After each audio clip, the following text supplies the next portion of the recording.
Todos nós crescemos com os filmes das princesas da Disney. Não importa se você tem 20, 30, 40 ou 80 anos. Na sua infância você viu ou pelo menos ouviu falar sobre as princesas que eram salvas pelos atos heróicos de seus príncipes. Para vocês terem uma ideia, o primeiro filme da Branca de Neve foi feito em 1937 e filmes dessa mesma princesa são feitos até hoje e são assistidos no mundo inteiro.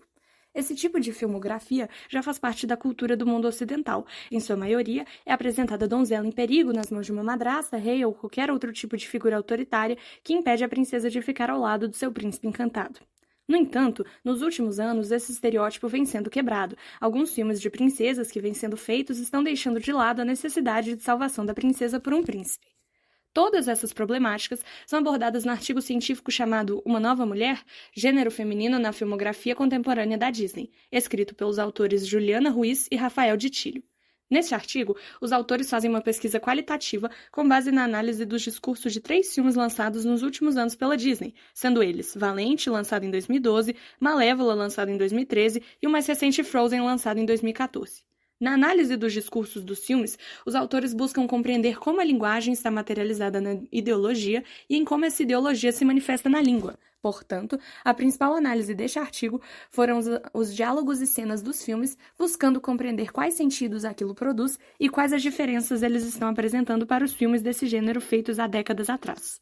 Para que os autores pudessem fazer uma análise do conteúdo estudado de modo claro e preciso, eles primeiramente assistiram aos filmes escolhidos em versão dublada em português.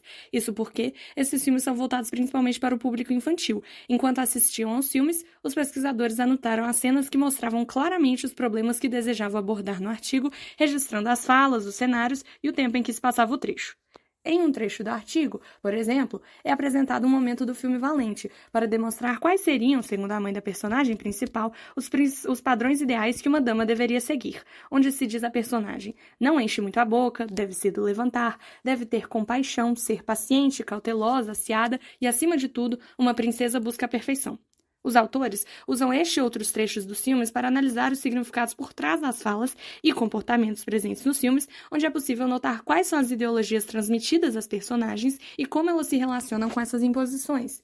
Um ponto muito interessante do artigo é a análise de como os 3 filmes quebram as noções do amor romântico das princesas e do ato heróico como ação exclusivamente masculina nos filmes em questão. Todos esses atos são realizados pela própria personagem. Fica claro como o uso de filmes como material de estudo pode ser uma fonte interessantíssima para se trabalhar os mais diversos tipos de questões. Isso porque os filmes, muitas vezes, apresentam temas que passam pelas diversas questões da vida humana, como fatores culturais, sociais e históricos. Eles podem definitivamente ser uma grande fonte de investigação quando colocados nas mãos de um pesquisador atento e investigador.